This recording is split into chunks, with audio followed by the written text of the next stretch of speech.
Halo semuanya, selamat datang di Go Sustainable YouTube channel. Saya mau memperkenalkan diri dulu. Saya Adiel, saya Sustainable Consultant di Go Sustainable. Kita base-nya di Ubud, Bali. Jadi, hari ini saya mau share tentang Climatarian Movement Campaign kita yang bernama Climatarian A Diet That Feeds the World. Sebelum saya mulai buat sharing tentang Climatarian Movement ini, saya punya cerita. Kira-kira ada nggak yang kenal sosok di screen saya ini? Sosok ini namanya adalah Chef Massimo Bottura. Dia ini sangat terkenal dan dia ini berasal dari Modena, Italia. Dia sangat terkenal karena dia juga seorang chef Michelin star restoran. Dan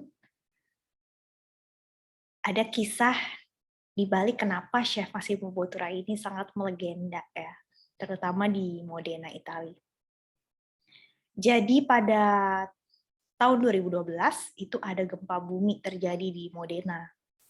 Di Modena sendiri itu mereka itu punya produk yang sangat spesial, namanya Parmigiano Reggiano cheese, keju.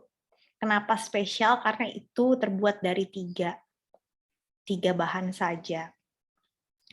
Dan juga masa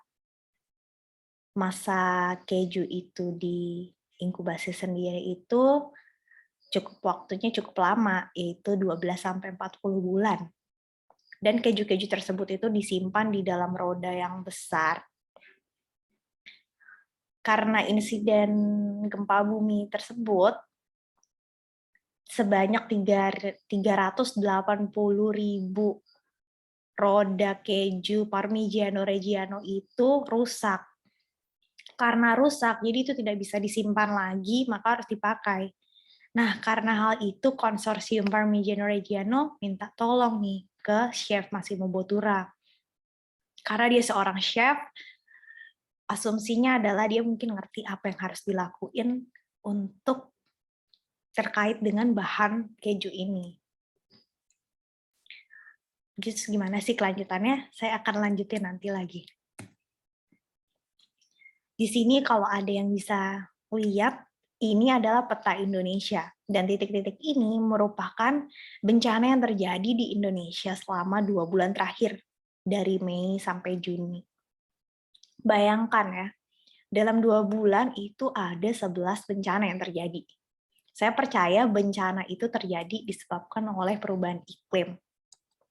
Saya yakin teman-teman semua udah pada tahu dan udah pada ngerti ya perubahan iklim, bahkan merasakan perubahan iklim yang terjadi.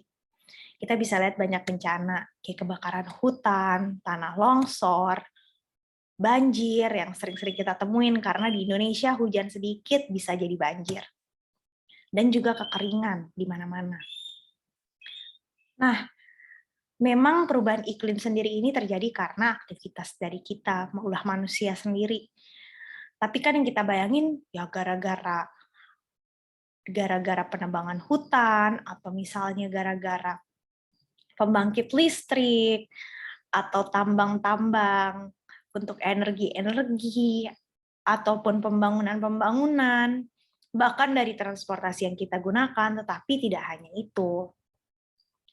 Faktanya, dari hal simpel seperti makanan yang kita makan pun, itu berpengaruh terhadap iklim. Iya, ternyata faktanya dalam produksi makanan pun ada dampak negatif yang disebabkan terhadap lingkungan.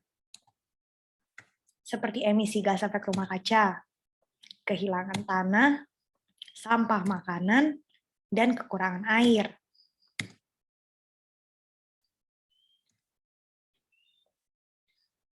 Kalau kita lihat dari persentasenya, agrikultur, kehutanan, dan penggunaan lahan itu hanya 19%, di mana produksi makanan terdapat di dalam persentase tersebut. Tetapi ini hal yang tidak sederhana. Mengapa? Karena dalam produksi makanan sendiri itu tidak hanya satu kali proses, itu melalui banyak proses, dan di setiap prosesnya tersebut itu dapat mengeluarkan emisi gas efek rumah kaca seperti penggunaan lahan, peternakan, pemberian makan terhadap ternak, produksi makanan di industri, lalu proses makanan di distribusi sampai ke retail, dan juga waktu makanan diberi packaging. Itu semua bisa mengeluarkan emisi gas efek rumah kaca. Nih, kalau kita lihat di sini, emisi gas efek rumah kaca berdasarkan jenis makanan, untuk makanan yang daging-dagingan, dan juga seperti dairy product kayak keju, itu punya emisi gas efek rumah kaca yang jauh lebih tinggi dibandingkan makanan-makanan yang berasal dari tumbuhan. Kenapa sih? Kita bahas ya di slide selanjutnya. Nih, ada yang tahu nggak kenapa sapi bisa produksi metan? Nah, sebelumnya, percaya atau tidak, ada 3 gas utama yang diproduksi oleh makanan, yaitu karbon dioksida, metan, dan nitrous oxide. Nah, untuk metan sendiri, karena sapi adalah, bisa kita lihat tadi jumlah emisi yang ditimbulkan lebih besar dibandingkan produk makanan lain, karena sapi merupakan hewan ruminan. Apa itu hewan ruminan?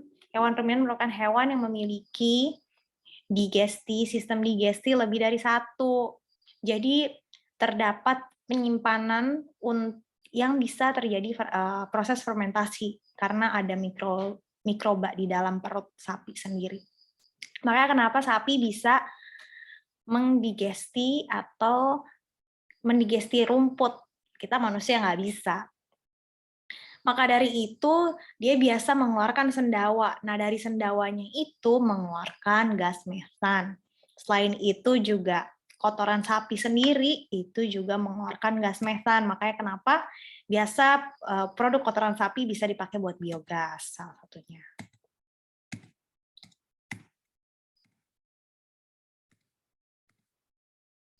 Selain itu, produksi karbon dioksida. Dari mana nih produksi karbon dioksida? Ini biasa dijumpai dalam produksi dairy ya, karena itu membutuhkan energi yang sangat banyak, dan juga dalam produk dairy itu membutuhkan produk susu yang banyak. Makanya dari hal tersebut, itu bisa mengeluarkan karbon dioksida ke atmosfer. Selain itu, penggunaan nitrogen fertilizer itu juga memproduksi nitrous oxide ke atmosfer. Dan ini dilakukan karena biasanya sapi kan butuh makan rumput yang banyak. Makanya farmer biasa mereka gimana caranya biar rumputnya cepat tumbuh gitu. Jadi mereka pakai nitrogen fertilizer. Dampak yang lain yaitu kekurangan lahan. Bisa kita bayangin kan, lahan itu adalah hal yang sangat vital buat produksi makanan. Karena produksi makanan itu butuh lahan, dan faktanya 70% lahan itu sudah telah digunakan, dan sampai saat ini 40% tanah itu sudah terdegradasi.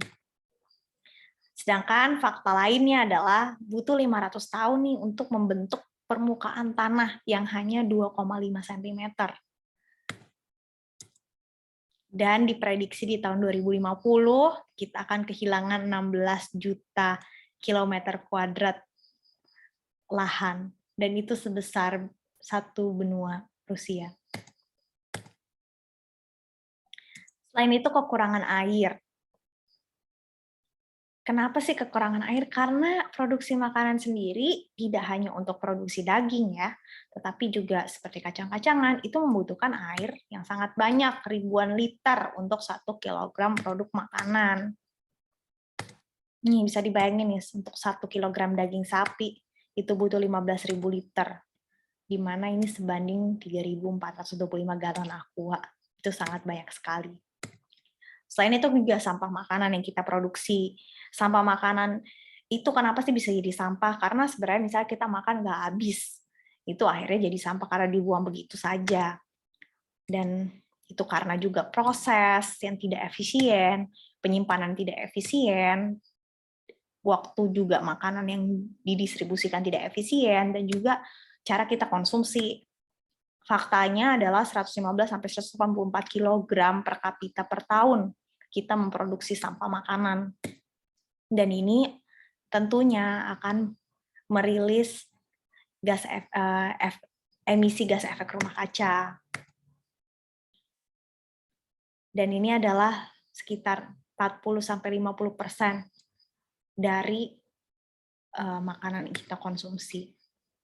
Maka dari itu di Climatarian Movement ini, kita meng-create peraturan Plumo. Itu sangat simpel sebenarnya. Apa sih Plumo? P itu buat plant-based, di mana kita mengutamakan penggunaan bahan non-daging, yaitu berbahan dasar tumbuh-tumbuhan, karena itu mempunyai emisi yang sangat ringan bagi lingkungan. L, locally sourced, karena kita mau mengoptimalkan penggunaan produk lokal untuk juga membantu ekonomi petani lokal. Dan juga tentunya karena tidak membutuhkan transportasi atau distribusi dengan jarak yang jauh, jadi emisi yang ditimbulkan akan sangat rendah. Kita juga mengutamakan bahan yang unprocessed, di mana masih fresh ingredient, karena kalau sudah diproses itu butuh energi dan itu akan menimbulkan emisi yang lebih. Selain itu juga kita menggunakan minimal package ingredients, bahan dengan packaging yang sangat minimal, karena untuk pembuatan packaging sendiri itu membutuhkan energi dan akan merilis emisi yang lebih banyak. Dan juga kita tidak mau menimbulkan sampah atau limbah dari packaging itu sendiri. Yang terakhir adalah organik. Kenapa sih harus organik? Karena kita tidak ingin memakai bahan makanan yang mengandung kimia atau GMO.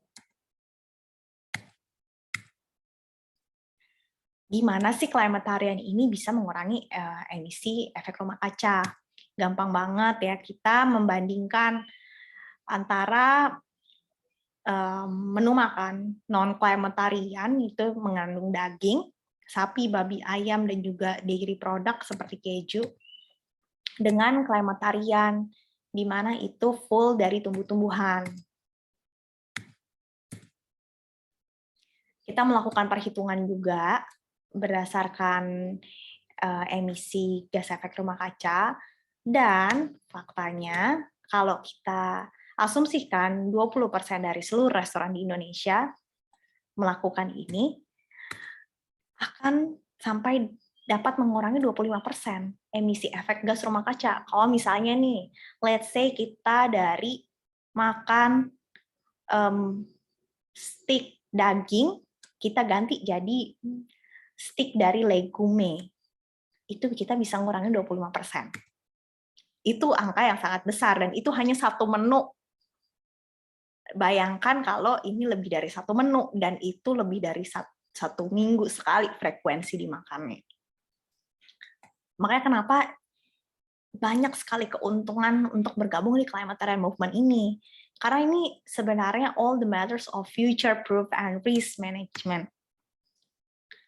Kita percaya bahwa Climatarian ini bisa menjadi tren untuk masa depan.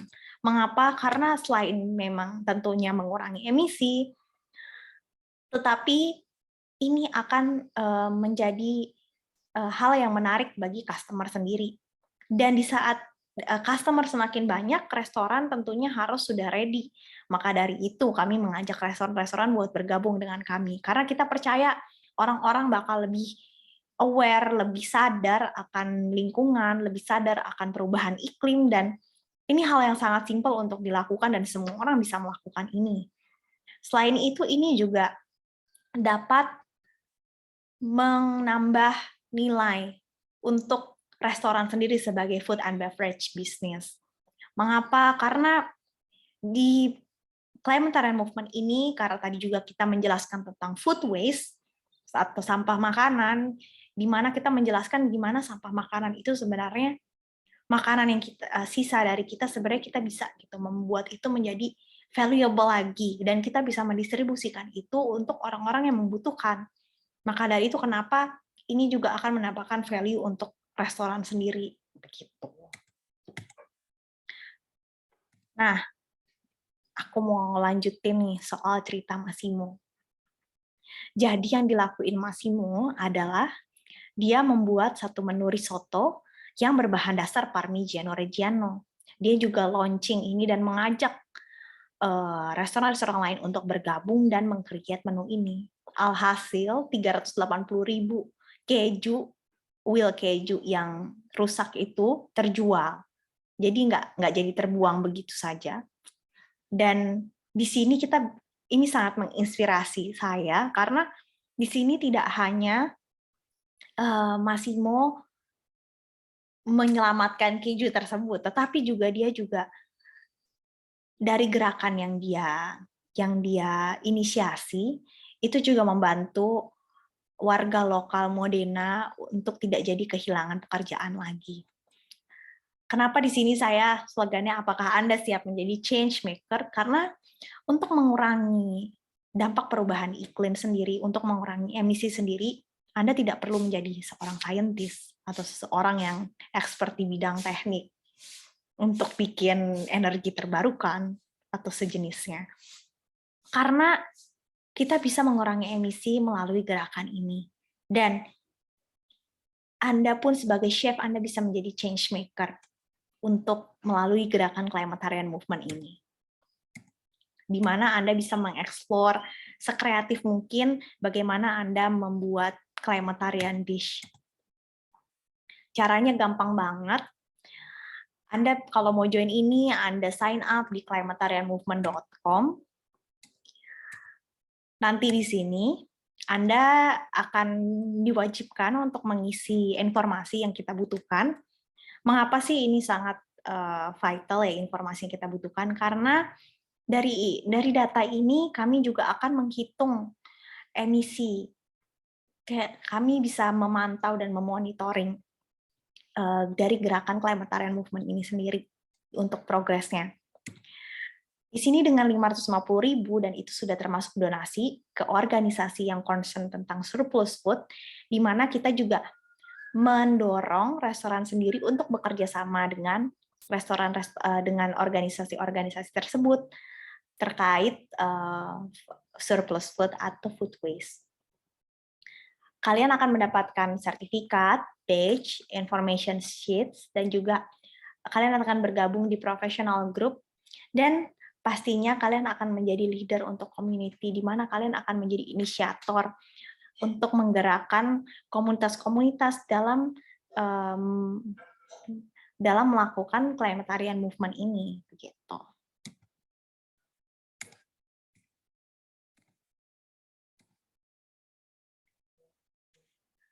Makanya kenapa kami memberikan judul Climatarian Movement ini adalah Climatarian, a Diet that Feeds the World. Kami percaya bahwa climate change itu dampaknya tidak hanya bagi lingkungan, tapi juga bagi sosial, ekonomi, dan politik. Dan itu hal-hal yang tidak sangat sederhana. Contohnya saja kalau kita kehilangan tanah, manusia bisa punah. Mengapa? Karena manusia butuh makan, dan makanan itu berasal dari tanah. Selain itu juga, ini hal yang sangat sederhana, dan jika dilakukan oleh banyak orang dan semakin banyak orang mau melakukan ini, dampaknya akan sangat besar. Maka dari itu, kami sangat senang sekali teman-teman untuk segera bergabung dengan kami, dan untuk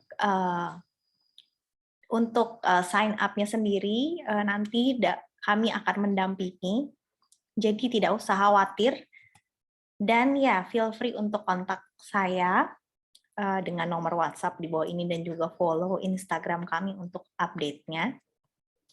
Dan terima kasih untuk waktunya semuanya. So have a great day everyone.